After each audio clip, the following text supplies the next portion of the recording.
Hi అండి, అందరికీ welcome to my channel. ఈరోజు గోంగూర కర్రీ చేస్తున్నానండి. ప్యాన్లో గోంగూర 2 కట్టలు వేసుకొని, తర్వాత ఒక 5-6 పచ్చిమిర్చీలు, ఉల్లిగడ్డ, ఒక టమాటా కట్ చేసుకొని వేసుకోవాలండి. అలాగే వెల్లిపాయలు కూడా ఒక 10 వేసుకున్నాను. సిమ్లో పెట్టుకోవాలండి. ఒక 2 నిమిషాలు అయితే వాటర్ వచ్చేస్తాయి కదా, మూత పెట్టుకోండి. తర్వాత జీలకర్ర, కొంచెం పసుపు, కొంచెం వాటర్ వేసుకోండి. ఒక చిన్న గ్లాసు వేసుకొని కొంచెం మగ్గనివ్వాలండి. సిమ్లో పెట్టుకోవాలి. మగ్గిన తర్వాత మళ్ళీ తాలింపు వేసుకోవాలండి. సబ్స్క్రైబ్ చేసుకున్న వాళ్ళందరికీ థ్యాంక్ యూ అండి.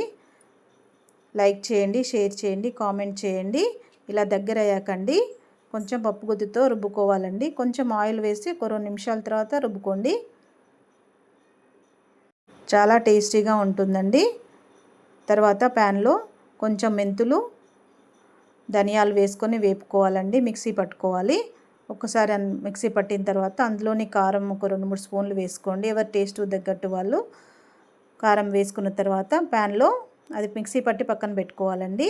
తర్వాత ప్యాన్లో ఆయిల్ పోసుకొని ఆవాలు, జీలకర్ర, మినపప్పు, శనగపప్పు, కరివేపాకు వేసుకొని వేగాక రుబ్బు పెట్టుకున్నాం గోంగూర ఉంది కదండి, అది కూడా వేసుకొని మిక్సీ పట్టిన పొడి కూడా వేసుకుని బాగా దగ్గర అయ్యే వరకు కలుపుతూ ఉండాలండి.